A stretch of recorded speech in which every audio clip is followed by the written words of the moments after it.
paixão da rádio surgiu quando eu entrei na rádio. Até lá eu não sabia que tinha a paixão da rádio. Brincava um bocadinho, quando era miúdo, brincava um bocadinho armado em locutor. Mas eu não acho que fosse algum gosto especial pela rádio. Eu acho que era uma brincadeira, não passava uma brincadeira.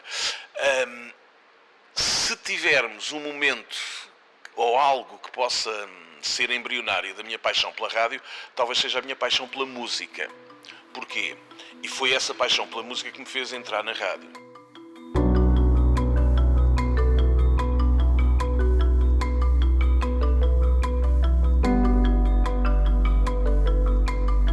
Eu tenho uma grande frustração e é uma coisa que eu tenho que resolver quando for reformado, que é ir aprender música, tocar um instrumento.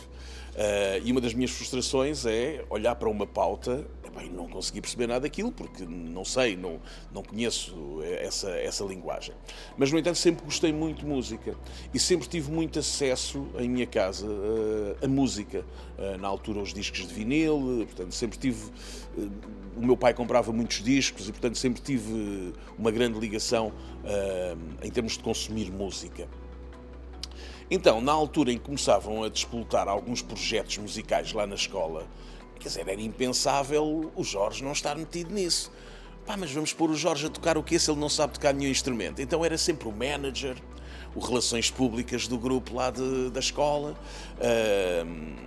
e andava todo contente, era muito ativo no sentido de tentar arranjar concertos, acho que consegui arranjar 2 para um grupo, lá na escola, não é? E foi esse contacto com grupos musicais que iam despoltando na minha escola e noutras escolas que me fez ganhar o gosto pelaquilo que no final dos anos 80 e início dos anos 90 chamava-se a música moderna portuguesa.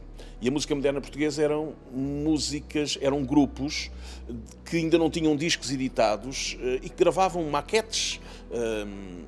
E foi com esse intuito que eu uma vez fui bater à porta de uma rádio, a dizer, olha, eu tenho aqui uma ideia, que é fazer um programa semanal só com grupos de música moderna portuguesa, isto é, só com grupos que não tenham discos editados, mas que nos possam enviar as maquetes, na altura eram cassetes, para tocarmos e possamos entrevistá-los. Já tinha nome para o programa e tudo, que se chamava Portugália, independentemente de qualquer conotação comercial, com a cervejaria, e eles acharam piada. Portanto, ainda por cima um miúdo, na altura com 15 anos, a querer fazer isto, e foi aí que ganhei mesmo a paixão da rádio, porque aceitaram o meu desafio, portanto a minha proposta foi aceite. Eu fiz 3 ou 4 semanas, esse programa ainda teve 2 anos no ar, mas passado 3 ou 4 semanas de ter começado, era uma rádio local muito pequenina, era preciso alguém para começar a fazer aquele horário que ninguém queria fazer, que era sábados e domingos às 7 da manhã. E alguém devia ter pensado, põe o puto, o miúdo até está a gostar disto, e é preciso alguém para se levantar cedo ao sábado e domingo, olha que venha ele. E passado 4 semanas de ter começado esse programa de música moderna portuguesa, convidaram-me para ir fazer também os fins de semana, já com outro estilo, já com outro tipo de música, e eu na altura também estava muito entusiasmado com a ideia e lá fui eu, e foi aí que ganhei a paixão pela rádio. Portanto, foi mesmo do contacto com a rádio.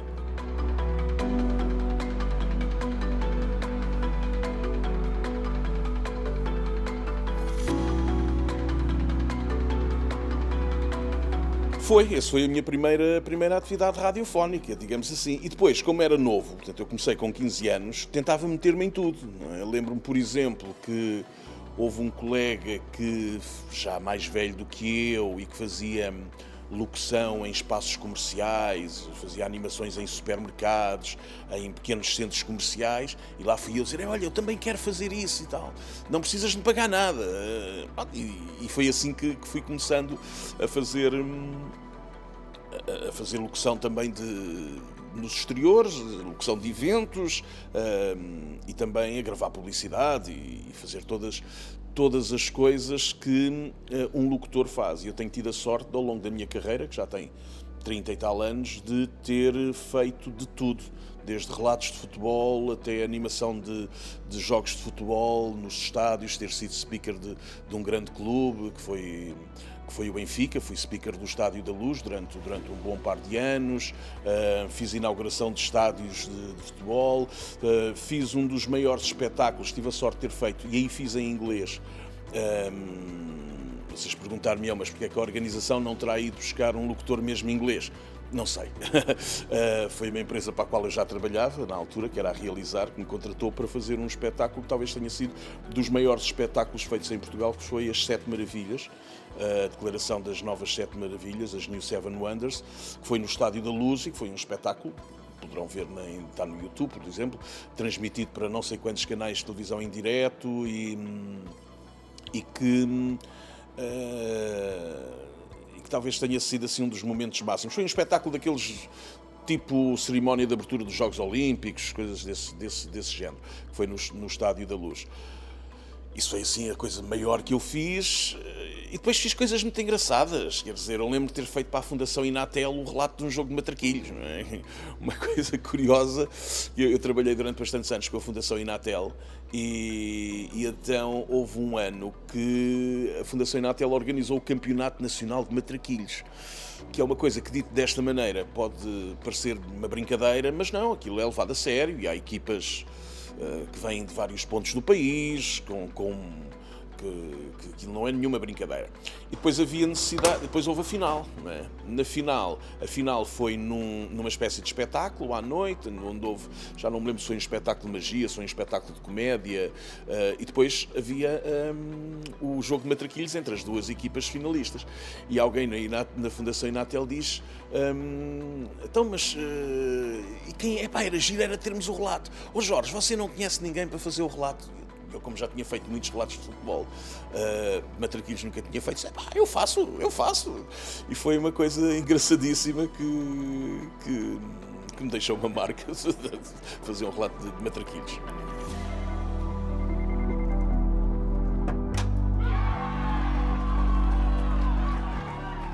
Tenho uma vaga ideia dos estúdios. No outro dia alguém me mandou uma fotografia desses tempos e eu não consegui recuperar a sensação de estar ali. Lembro-me dos estúdios, lembro-me do espaço. Agora, o primeiro momento em que estive ali, não.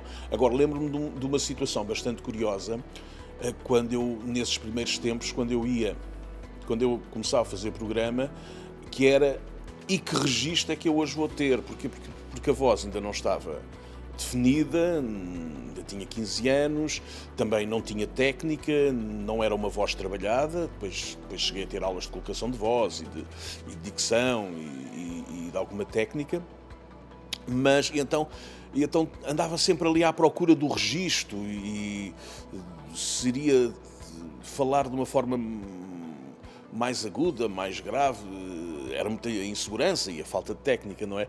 Agora, o primeiro momento em que eu entrei, não. Agora, lembro-me de terem feito uma espécie de um teste, não é? E esse teste que foi na Sintra FM, lembro-me disso. Agora, o primeiro momento em que eu estive durante uma série de tempo a fazer rádio sem ninguém saber, nem os meus pais. Porquê? Porque eu andava a estudar, não é? E aquilo ia ser uma chatice, não é? Se eu chumbasse o ano, ainda por cima, as coisas não estavam a correr bem.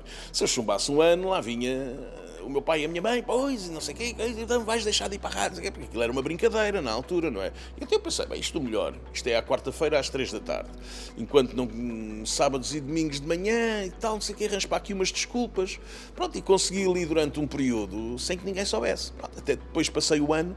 E disse, olha, eu faço rádio, não sei o que dizer mais. Portanto, estive ali também um bocadinho numa certa clandestinidade, digamos assim. E depois perceberam que era uma coisa que eu gostei, que eu gostava, e depois rapidamente, eu tive a sorte de rapidamente também me ter profissionalizado em termos de rádio. Portanto, eu com 17, 18 anos já tinha o meu ordenado através da rádio, e isso também permitiu que eles encarassem que não era apenas uma brincadeira e que a certa altura pensaram que queria ser a minha profissão e que veio a ser durante bastantes anos, não é?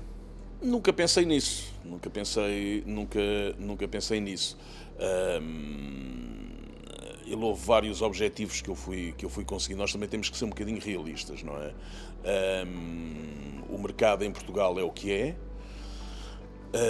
Não temos assim também um espaço para tantas rádios que possam ter uma estrutura profissional. Isto é, temos muitas rádios, mas se calhar ao nível do país, mas se calhar poucas poderão criar condições de uma estrutura profissional capaz de pagar um ordenado, digamos assim, não é? E falo das muitas rádios locais que vivem muito da carolice e do gosto que as pessoas têm em fazer rádio. Quer dizer, nunca pensei nisso, mas ao mesmo tempo também tive uma coisa que foi, se calhar o nunca ter pensado nisso fez-me sempre ter uma espécie de, nunca foi interpretado como plano B, mas em pensar em ter ferramentas para de hoje para amanhã, se a rádio não pudesse ser o meu ganha-pão, chamemos assim. Portanto, ao mesmo tempo também nunca parei de estudar. Portanto, e acabei por tirar a minha licenciatura, que é de comunicação, mas não de jornalismo, e fui fazendo o meu... Sempre fui acompanhando com os estudos, digamos assim, não é? Há muitas coisas que eu não me lembro e que de repente vejo qualquer coisa e que recordo. E nós estamos aqui a gravar esta conversa no Museu da RTP e atrás da Filipa está ali uma imagem onde aparece o Presidente da República, o Mário Soares. E lembro-me de eu ter ido fazer, armado em jornalista, ter ido fazer uma reportagem, uma cobertura da presença do Presidente da República no circo. Não sei qual era o circo, isto era período de Natal, era o circo que estava instalado na Feira Popular, ainda a Feira Popular era ali na Avenida da República, então lá fui eu e tal. Na verdade o que eu queria era ir ao circo, não é? E devia ter os meus 16 anitos, 17 anitos, e de repente todos os jornalistas que lá estavam vão entrevistar, vão fazer algumas perguntas ao Mário Soares no intervalo do circo, e eu também fui. E não é a certa altura eu com os meus 17 anos não resolvo fazer-lhe mesmo uma pergunta. E o Mário Soares olha assim para mim e ele estava com os netos e tira umas pipocas do pacote do neto e põe-me na boca. Portanto, como que diz, o que é que este está aqui a fazer? O que é que este miúdo está aqui a fazer? Não é? Essa é uma das recordações que eu tenho. Depois tenho outras situações inesperadas, mas eu dá-me ideia que se nós pensarmos e se acontecer isto, o que é que fazemos? Se calhar não conseguimos chegar a uma resposta, a uma solução. Mas no momento o nosso grau de concentração é tão grande que se calhar consegue-se encontrar soluções. Não é? E lembro-me, por exemplo, de uma apresentação do Sporting. Eu fiz uma vez uma apresentação do Sporting, uma situação em que eu me tinha esquecido de chamar um jogador, mas por sorte era um jogador que na altura estava com um processo de suspensão por ter agredido um árbitro, supostamente, era o João Pinto, e na lista dos jogadores eu saltei o nome do João Pinto, não é? E de repente começa ali um burburinho ao pé de mim e eu simplesmente disse para as pessoas que estavam ao pé de mim, desliguei o microfone e disse: não se preocupem que eu já tenho a situação resolvida. E pronto, foi o que me veio à cabeça, que foi, ok, continuo a chamar todos.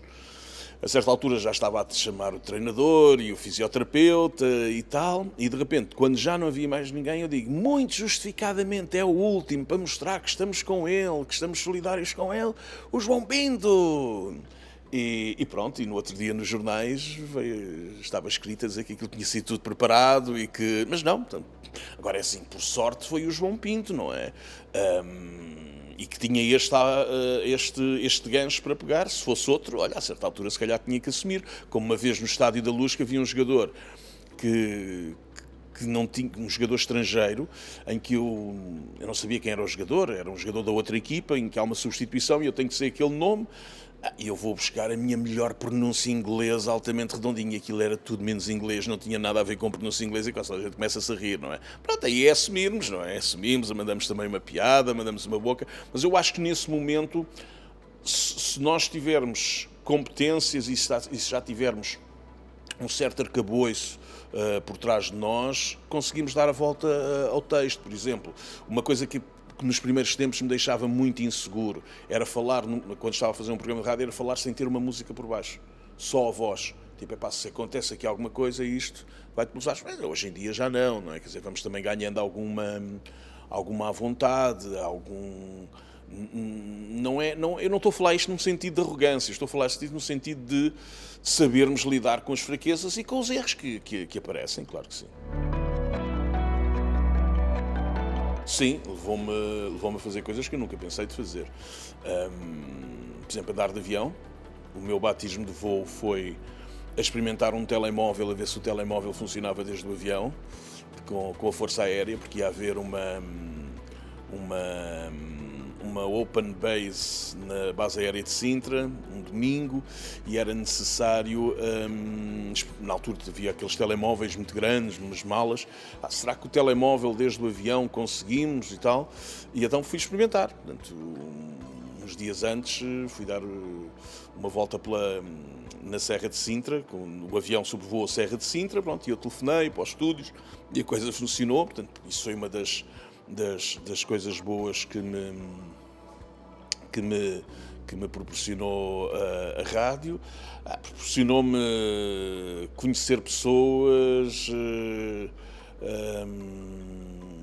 entrevistar, proporcionou-me, por exemplo, ficar amigo de pessoas que eu nunca pensei e que viria a ser amigo, Marco Paulo, conhecer o Júlio Iglesias, por exemplo, o filho do Júlio Iglesias, não fomos amigos, mas cumprimentá-los, e tive a oportunidade de entrevistar o filho 2 ou 3 vezes, o pai uma vez. Portanto, deu-me essas oportunidades de viajar, de fazer algumas viagens pela rádio, mas acima de tudo deu-me felicidade. Acho que a melhor coisa que a rádio me deu, e acho que é a melhor coisa que podemos ter, é dar-me felicidade. Ainda hoje dá-me muita felicidade. Talvez seja aquilo que eu mais gosto de fazer, é fazer rádio.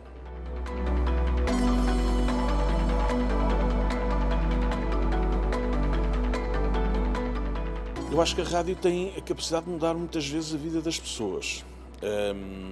Os locutores, por vezes, não têm noção da responsabilidade que eventualmente têm.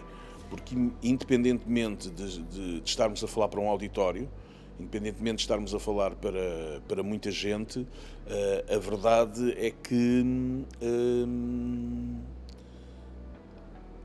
quem recebe depois essa nossa palavra interpreta como sendo para essa pessoa exclusiva, não é? Em exclusivo. Portanto, nós não temos noção, muitas vezes, disso. É claro que hoje em dia permite-se estar, e aquilo que eu estou neste momento a fazer na rádio permite-me isso, que é estar a fazer o programa e ao mesmo tempo estar a interagir com as pessoas, por WhatsApp, por esses canais, receber algumas fotografias, por exemplo, as pessoas me enviarem pelo WhatsApp uma fotografia, e é curioso ver que de repente alguém nos está a ouvir num quintal, alguém nos está a ouvir num passeio que está a dar, e ao fim e ao cabo estamos a ser companhia, estamos a tentar ser distração, não é? Agora, eu fiz há muitos anos, eu tinha um quadro no programa da manhã que chamava-se Porta da Esperança, e a Porta da Esperança era isso, portanto, era pessoas carenciadas, que tinham necessidade de alguma coisa, a produção tentava arranjar um patrocínio para que as pessoas pudessem ter essas coisas. Por exemplo, um móvel para uma cama de bebê, porque o bebê tinha nascido, coisas desse género. Acredito que aí facilitámos a vida de algumas pessoas, não é? Agora, a rádio é isso, ajuda muito por causa da companhia, não é? Faz companhia, não é?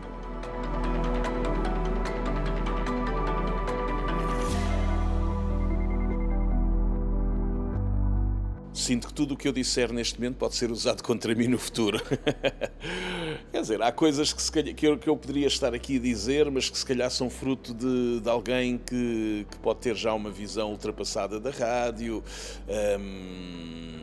Eu acho que hoje em dia... Hoje em dia já não há tanto cuidado a fazer-se a rádio, já não há tanto cuidado com a voz, mas eu não vejo isso como algo... faz pior rádio. Não, faz rádio de uma maneira diferente. Portanto, eu no meu tempo dizia-se que um locutor de rádio demorava 10 anos a fazer. Quer dizer, hoje em dia Vejo pessoas que não estão há 10 anos na rádio e já assumem papel importante de destaque na rádio. Porquê? Porque se calhar já não é necessário uma colocação de voz tão exigente, porque se calhar o tipo de comunicação é diferente, porque se calhar já não há tanta cerimónia na forma de comunicar entre o locutor e o ouvinte, porque se calhar podemos trazer para o estúdio aquilo que é uma conversa de café banal. Da mesma forma que quando eu comecei, também os da velha guarda diziam isso, não é? Quer dizer, eu jamais teria a colocação de voz das pessoas que faziam rádio 20 anos antes de eu ter começado. Portanto, eu não vejo isso como... É uma forma diferente de fazer rádio, não é? Hoje em dia qualquer um pode fazer rádio através de podcasts, não é? Já não há tanto cuidado com os... Há mais disponibilidade, digamos assim, quer dizer... Eu acho que isso é bom, não vejo isso, não vejo isso como um efeito negativo. Portanto, faz rádio de maneira diferente.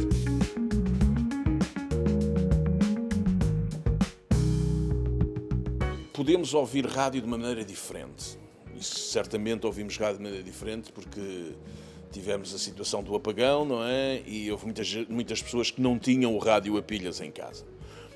Hoje ouvimos pela internet, hoje ouvimos em streaming, hoje em dia ouvimos a Alexia que nos dá os conteúdos, hoje em dia, nós se calhar até consumimos 2 ou 3 podcasts de determinada rádio e não ouvimos aquela rádio no FM. Temos o caso da Renascença, que tem aquele podcast das 3 da manhã, que é dos podcasts mais ouvidos em Portugal, e eu acredito que muita gente que ouça o podcast não ouça a Rádio Renascença. Não é? Portanto, o consumo de conteúdos sonoros produzidos por estações de rádio é feito de uma maneira diferente. E isso faz com que a rádio continue viva.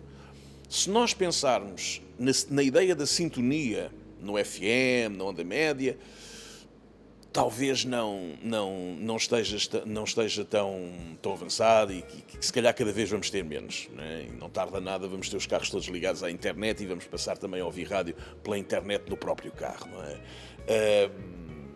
Quer dizer, eu próprio, quando quero dizer às pessoas para me ouvirem ao sábado e ao domingo de manhã, já não digo a frequência, digo, olha, descarregas a aplicação para o telemóvel e depois carregas lá e escutas, quer dizer, cada vez mais ouvimos por aí agora. Mas isso não quer dizer que a rádio esteja a morrer, atenção.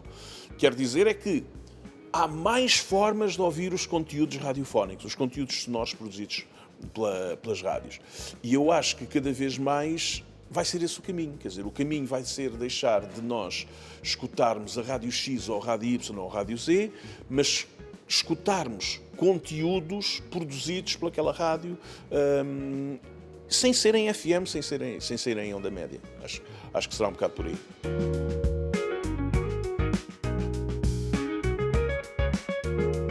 Bem, foi muito importante porque para já deu aqui uma ideia de déjà vu. Eu tenho uma ideia muito contrária em relação a muitas pessoas sobre o apagão. Se houvesse uma... É claro que os economistas vão ficar chateadíssimos comigo, mas se houvesse uma petição para haver um apagão uma vez por mês, eu assinava. Porque tive um dia fabuloso. Quer dizer, não é? Cheguei a casa, o frigorífico não estava a trabalhar, mas a cervejinha ainda estava fresca. Portanto, ainda consegui beber uma cerveja fresca. Como não havia fogão, que o fogão é elétrico, fui fazer um churrasco. Portanto, aquilo... É quase que soou uma espécie de fim de semana. Brincadeiras à parte, no final do dia, eu fui-me sentar num terraço que tenho em casa e desse terraço eu consigo ver as pessoas a passar na rua. E havia muitas pessoas a passearem e muitas pessoas passavam com o rádio na mão. Portanto, que me trouxe uma ideia de déjà vu que quando há muitos anos as pessoas ao domingo à tarde andavam com o rádio para ouvir o relato, por exemplo, era perfeitamente normal. Portanto, a gente passar por uma pessoa e um bocadinho a ideia hoje daquelas colunas de Bluetooth, não é? Mas na altura era com a rádio. Portanto, trouxe essa ideia de déjà vu, não é? E foi, como alguém lhe chamou, foi uma espécie de herói anónimo, quer dizer, ninguém estava à espera que numa tarde de segunda-feira fosse a rádio, e particularmente a rádio com aquele conceitozinho dos rádios simples, dos receptores simples, dos rádios a pilhas, não é? Que pudessem ser os heróis, não é? Porque, de facto, a certa altura, a única forma que nós tínhamos de estar em contacto com o mundo foi através do rádio a pilhas. Eu, por acaso, em casa tenho rádios a pilhas e ainda gosto muito de ligar o rádio a pilhas. Gosto daquele som da telefonia, portanto, às vezes à noite, quando estou a trabalhar, ligo um bocado. Portanto, eu tinha, não se aplicou a máxima de Casa Ferreira de Espeto de Pau, não, eu tinha rádios a pilhas em casa. Não tinha lanterna, curioso, mas tinha o rádio a pilhas. E o rádio a pilhas trouxe ao de cima aquilo que é uma das grandes valências da rádio, que é a facilidade de produção, não é? A facilidade com que há em fazer rádio. Quando eu digo facilidade, entre aspas, como é óbvio, não é? Facilidade comparado com televisão, facilidade comparado com outros meios de comunicação. É relativamente fácil fazer rádio, quando comparado, e é relativamente fácil recepcionar rádio.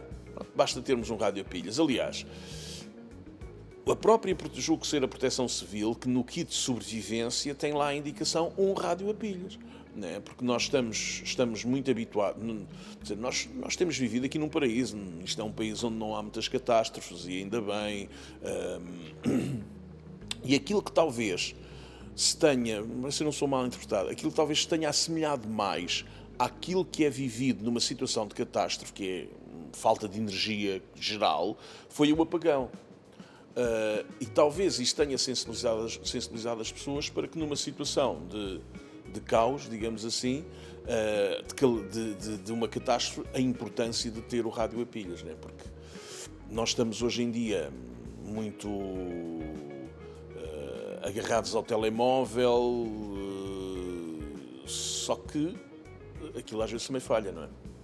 E aí o rádio a pilhas veio ao de cima, a emissão, não é? O que não quer dizer que de hoje para amanhã não possa haver um problema e a rádio não emitir, mas pronto, de uma forma geral é este contexto, e que bom. Tive uma série de pessoas que vieram ter comigo, amigos meus, conhecidos, que vieram ter comigo e disseram: lembrei-me imenso de ti no dia do apagão por causa da ideia da rádio, não sei o quê. Ai, que giro.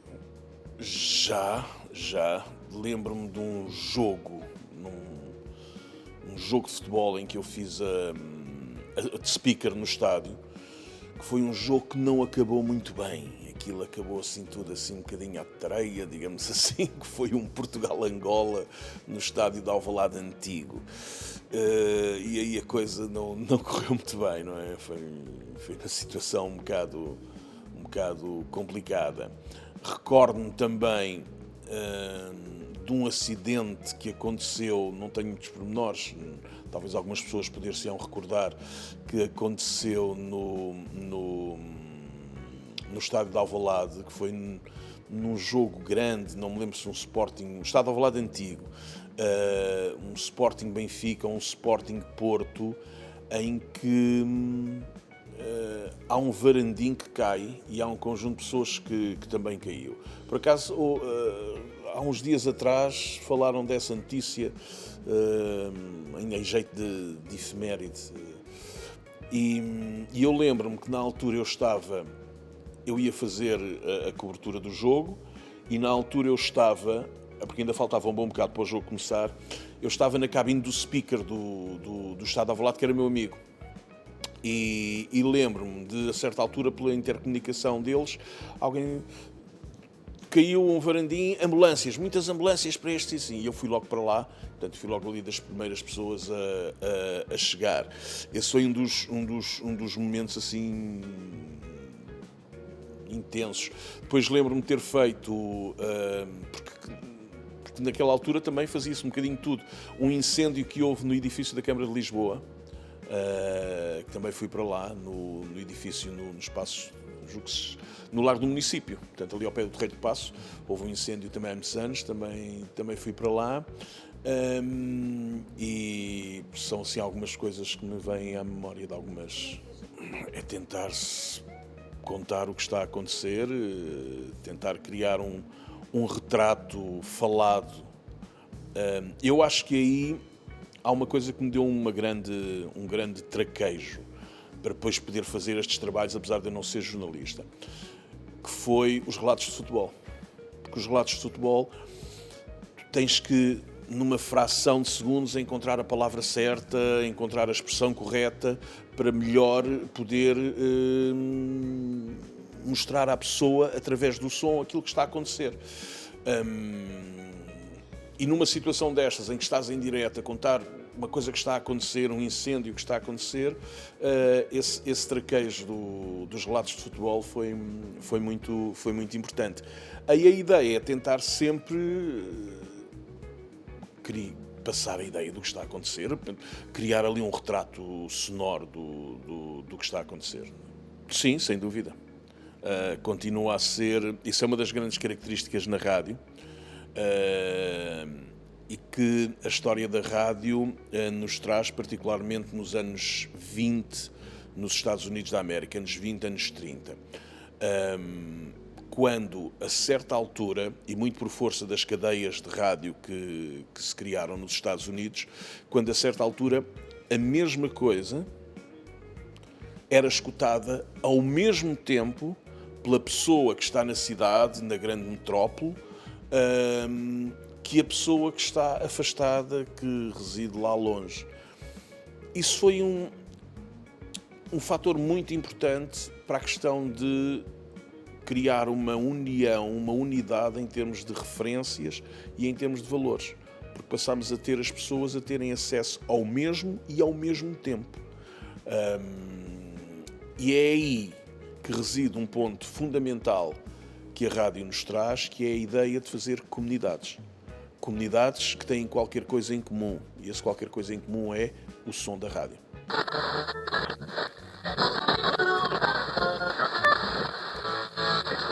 Para já, quem não tem rádio a pilhas, ter rádio a pilhas e de volta e meia ver se tem as pilhas e ver se aquilo trabalha, não é? Não é ter aquilo ali e depois à espera que um dia aquilo possa funcionar, não? Aquilo de volta e meia tem que se ligar. Eu diria que passa por aí.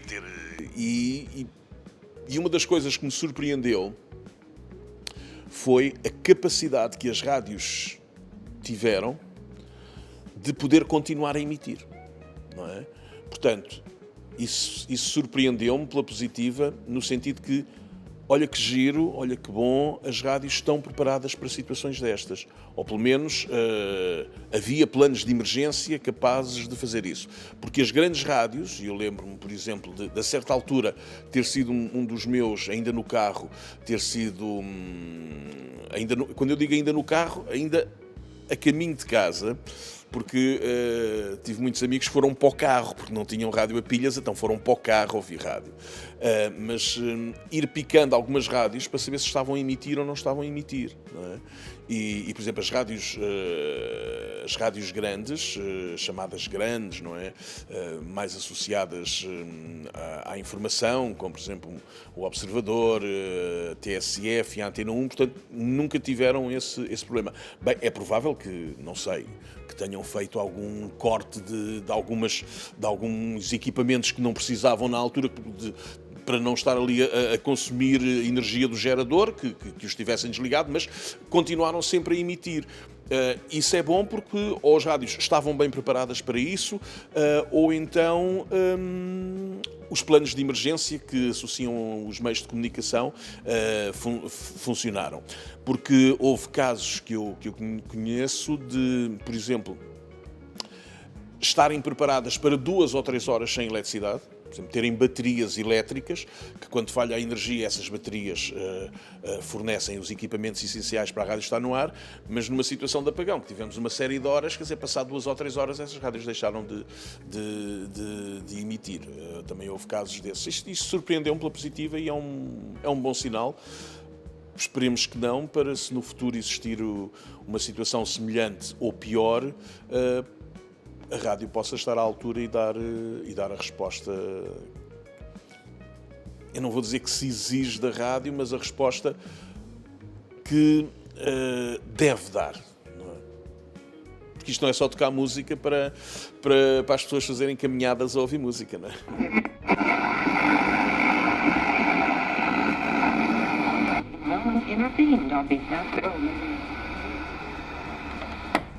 Ouvir muita rádio. Ouvir muita rádio. Ouvir o que se faz no estrangeiro. Ouvir os pormenores, o locutor está a falar e a música que está por baixo, perceber porque é que tem que ter música e não tem que ter música, ouvir, tentar fazer, ouvir-se, mesmo que não goste. É uma coisa que eu continuo a não gostar de me ouvir, mas ouvir-se para perceber onde é que pode melhorar, mas acima de tudo consumir muita rádio. Ouvir o que é que fazem os grandes profissionais, ter 2 ou 3 referências, ouvir essas 2 ou 3 referências, fazer o que eles fazem no sentido estético, digamos assim,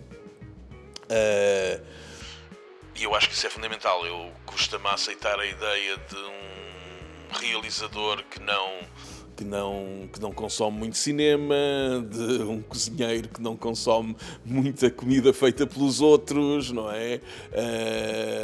E custa-me aceitar a ideia de um radialista que não ouça muita rádio.